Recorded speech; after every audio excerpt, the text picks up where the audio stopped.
Today I want to talk to you about how to work and stay on the low Fodmap diet.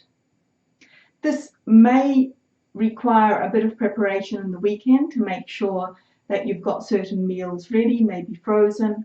For your vegetable snacks, you can cut up your vegetable sticks and put them into plastic bags ready to grab each day. A certain amount of preparation can be done in advance.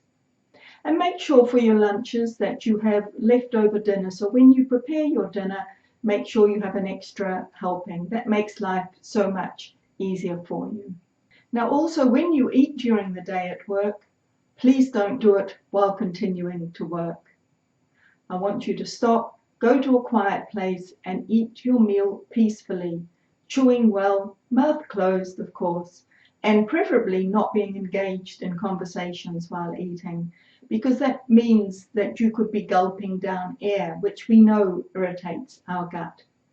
So nice, peaceful eating.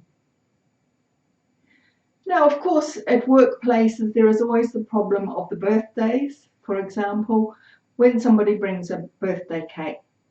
Now, if you know in advance that that's going to happen, I would suggest that you take your own sweet treat for that day, and you have that instead of the cake at the same time, so you don't feel like you're missing out.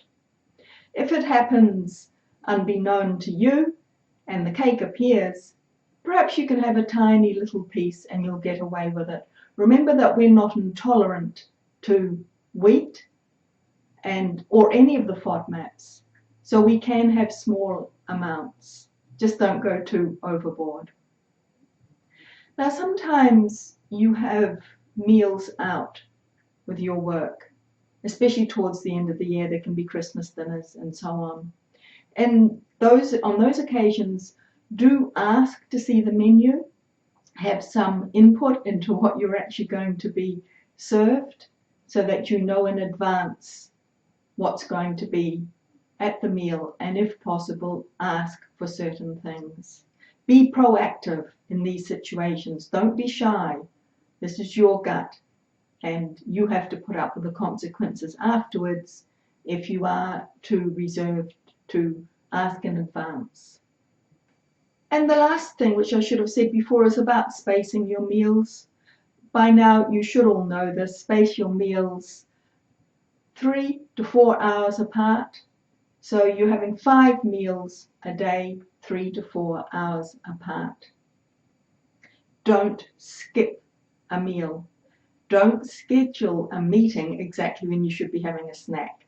So put your meals into your schedule first, and then schedule the rest of the day around it. Now, if you're at the bottom of the ladder at work, you might not be able to have much say about when a meeting happens.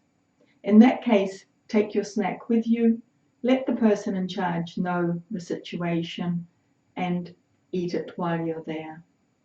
There are always ways to get around what you consider to be a problem. And it is about being proactive, sticking up for yourself, and making sure that your gut stays nice and calm. I hope some of those tips and strategies have helped you. Good luck and goodbye.